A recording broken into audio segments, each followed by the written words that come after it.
13 millions d'iPhone manquants. Le GPU comme la RAM. Mise à jour pour iPhone 5S. Bug corrigé dans CarPlay. Schiller fait pouette. Jeudi 26 janvier 2023. Fabrice Neumann. Benjamin Vincent. La quotidienne iWeek, épisode 317. Bonjour à toutes et tous. Et d'abord, ce petit mot en préambule, ne ratez pas les deux nouveautés du jour. D'abord, le nouveau visuel pour chaque épisode quotidien, plus clair, encore plus pro, et pour la première fois, avec nos trombines dessus, oui, chaque binôme, tous les jours. Et puis, la quotidienne est désormais chapitrée, avec des illustrations visuelles qui suivent le déroulé de chaque épisode. On attend vos retours sur ces deux nouveautés sur Twitter avec le hashtag iWeekLQI que vous connaissez, mais aussi désormais sur Mastodon, Fabrice. Et oui, nous sommes présents sur Mastodon. Vous nous trouverez sur iweeknews@mastodon.world parce qu'on s'est dit qu'il n'y avait pas de meilleur moment qu'aujourd'hui pour commencer, plutôt que de remettre à demain. Voilà, le compte est ouvert, vous pouvez nous y suivre. Tous les épisodes seront postés tous les jours. Et puis pour l'hebdo, c'est pareil. Et même hashtag, iWeekLQI. Et puis allez, glissons aussi iWeekLSA pour tous les commentaires liés à l'émission hebdomadaire.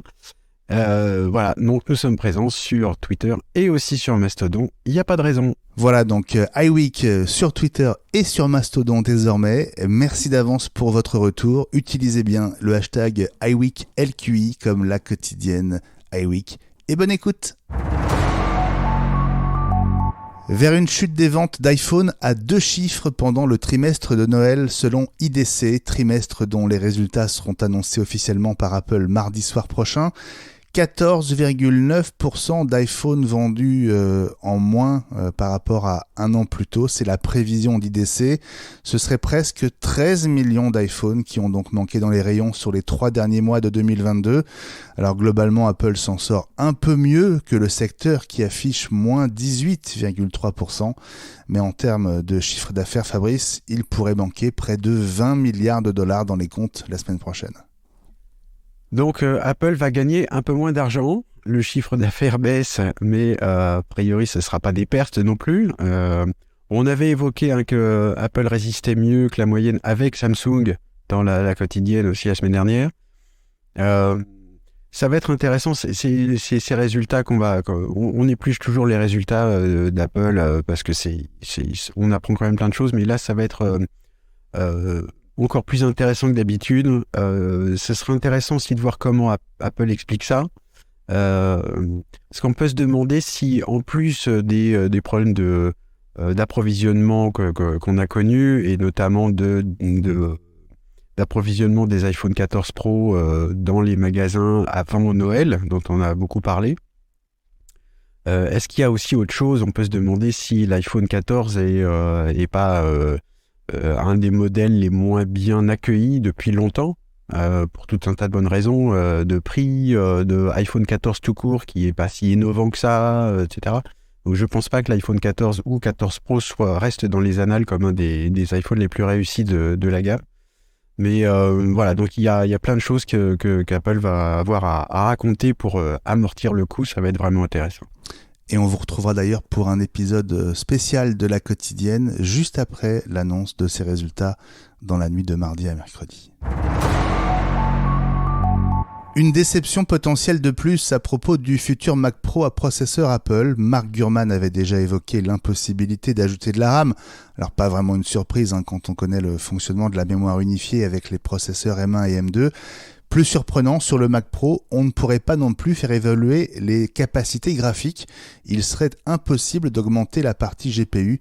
Rappelons que la dernière rumeur table sur un processeur M2 Ultra avec un CPU 24 cœurs et un GPU 76 cœurs, soit à peine plus que le Mac Studio avec M1 Ultra qui embarque 20 cœurs CPU et 64 cœurs GPU, Fabrice. De plus en plus, on se demande si vraiment on va voir un nouveau Mac Pro. En tout cas, un Mac Pro comme on l'a connu jusque-là, donc parce que c'était ça l'idée du Mac Pro, c'était qu'on puisse partir d'un modèle de base et puis l'améliorer ensuite après l'avoir acheté. Sauf qu'on voit que c'est quand même pas le sens de l'histoire chez Apple et chez d'autres constructeurs aussi, où il faut décider au moment de l'achat des caractéristiques principales du GPU, du CPU, de la mémoire, et ensuite il n'y a plus rien qui bouge. Ça devient de moins en moins clair finalement quand même cet avenir du Mac Pro.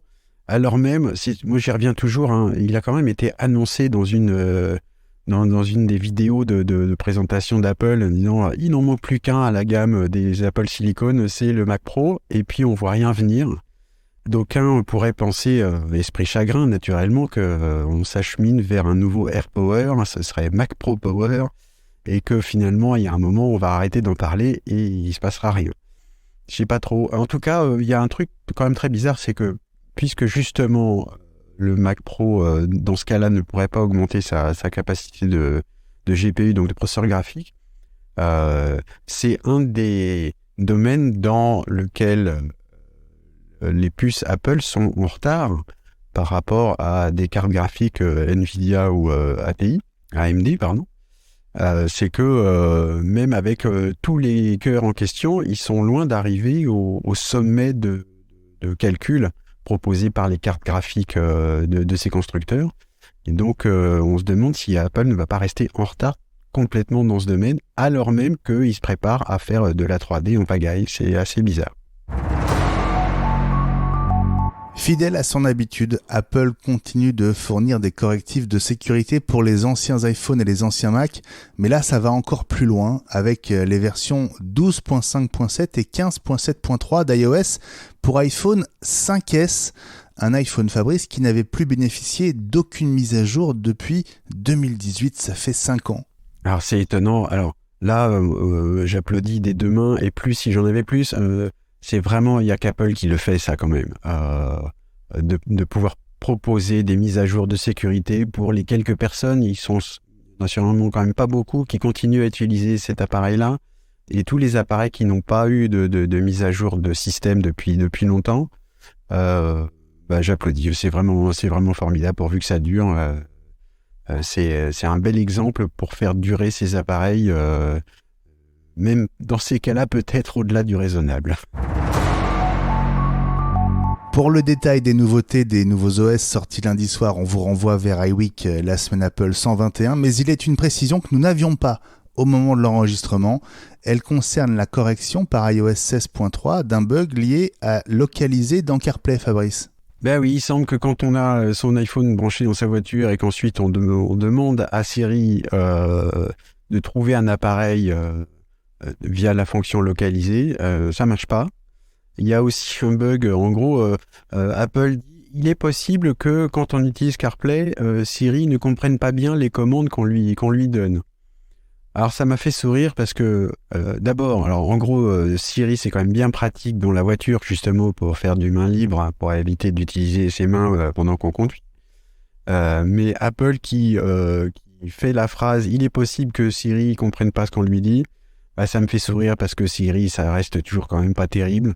J'ai hâte de voir les premiers tests de Siri avec le nouveau HomePod parce que dans la vidéo de présentation du nouveau HomePod, on avait l'impression que Siri répondait au quart de tour. J'ai hâte de voir si c'est le cas dans la vraie vie. Et puis il avait quitté Twitter après son acquisition par Elon Musk. Phil Schiller, l'ancien vice-président d'Apple en charge du marketing mondial et toujours actif du côté de Cupertino, vient d'arriver sur Mastodon et symboliquement, Fabrice, c'est une présence de poids. C'est intéressant effectivement parce que il avait une présence sur Twitter. Alors forcément, il était VP d'Apple et puis il reste lié à cette marque même en étant un peu moins présent. Le fait qu'il ait choisi finalement d'être présent sur Mastodon, ça veut tout simplement dire que Mastodon est là pour rester quand même a priori, parce que si des gens de cette stature, il n'est pas le seul, commencent à y aller, en plus de nous donc, c'est qu'il se passe aussi quelque chose sur Mastodon.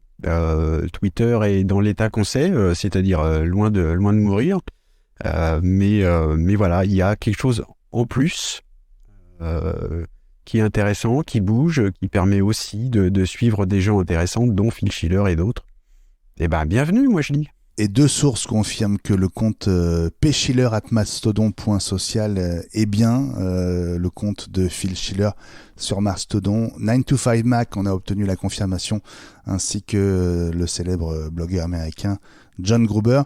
Et cette arrivée de Phil Schiller sur Mastodon. C'était un petit peu aussi la goutte d'eau qui nous fait basculer à notre tour sur le réseau social alternatif, en plus de Twitter évidemment. La quotidienne iWeek Reviens demain.